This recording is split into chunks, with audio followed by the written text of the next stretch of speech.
Hi everybody. Today's video is going to be on how to stretch your leather.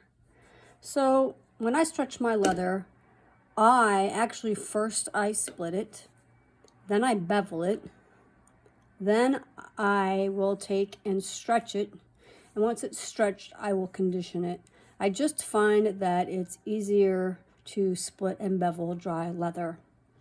A real problem that people are having is over conditioning leather. And you can kind of tell if you're over conditioning because when you roll your lead will be scuffed. So here you go. This is what I do. It's super simple. This is just a pair of scissors, right? And pretend like, notice that I have the dull side here. Take your leather and pretend like you're messing around with a curling ribbon, and hold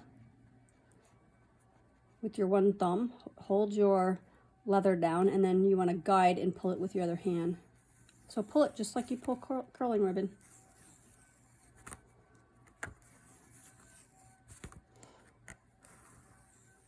The nice thing about doing it this way is you get a really nice even stretch as long as you are putting even tension on it as you pull.